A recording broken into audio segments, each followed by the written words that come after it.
이처럼 장기적인 서비스를 계약할 때 소비자들의 피해를 최소화하기 위한 제도가 있는데요. 바로 할부항변권입니다.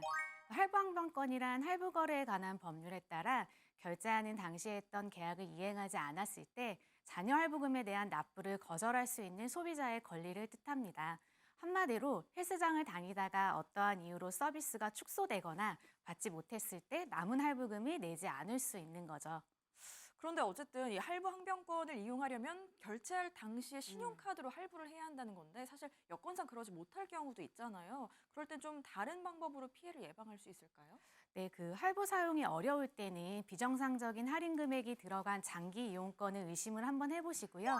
정찰제로 운영하는 센터를 선택하시는 게 헬스장 사기를 예방할 수 있는 방법이 될 수가 있습니다. 네, 이어서 또 다른 사연에 대해서도 이야기를 한번 나눠보겠습니다. 큰맘 먹고 리모델링을 진행을 했는데 집 곳곳에 지금 하자가 발생한 그런 상황이었잖아요. 네, 아니 리모델링이라는 게 적은 돈이 드는 것도 아니고 큰 돈 들여서 하는 건데 참 화가 납니다. 게다가 믿고 맡긴 곳에서 갑자기 나 몰라라 하면은 굉장히 막막할 것 같은데요. 이렇게 리모델링 후에 하자가 발견되면 뭐부터 해야 할까요? 네, 그 가장 먼저 계약서를 확인하시는 게 좋은데요. 대부분 계약서에는 무상보수 기간이 적혀 있는데 만약 적혀 있지 않다고 해도 법적으로 무상보수 기간은 1년, 상호는 2년으로 정해져 있습니다. 때문에 하자가 있는 부분들을 꼼꼼하게 확인을 해서 기간 내에 보수를 요구하시면 되는데요. 다만 계약서상에 기간이 쓰여 있다면 그 기간이 우선순위이기 때문에 계약서를 작성하실 때 먼저 적혀 있는 기간을 확인하시는 것이 좋습니다. 네.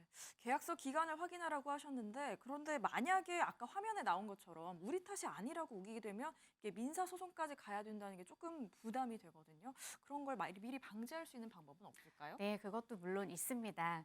그 하자보수 요청에도 사업자가 연락을 피한다거나 보수를 거부하면서 피해를 받으시는 분들이 생각보다 많으신데요. 이런 피해를 막기 위해 하자 이행 보증보험이라는 것이 있습니다. 이것은 계약 이행이 완료된 이후에 준공검사 또는 검수가 끝나고 하자 보증 기간에 하자 보수를 요청했으나 시공사가 보수해주지 않을 경우 입주자의 손해를 보상하는 제도인데요. 이것 또한 계약서를 작성하실 때 하자 이행 보증보험 가입 부분을 명시하시면 금전적으로 손해를 줄이실 수가 있습니다. 얘기를 듣다 보니까 결국은 정말 계약서가 중요하다 이런 생각이 드는데요. 그렇다면 앞으로 좀 계약서를 작성할 때 이런 거는 꼭 빼놓지 않고 확인해라 이렇게 짚어주실 내용도 있을까요? 네, 그 이외에도 값싼 자재로 인한 부실 시공이 많기 때문에 시공 자재의 부품이라든지 자재의 규격, 그리고 모델명 등을 공사 전에 세세하게 기재해 두는 것이 좋고요. 공사 완료일과 함께 그 완료일을 지키지 못했을 때를 대비한 지연 손해금도 명시해 두는 것이 좋습니다.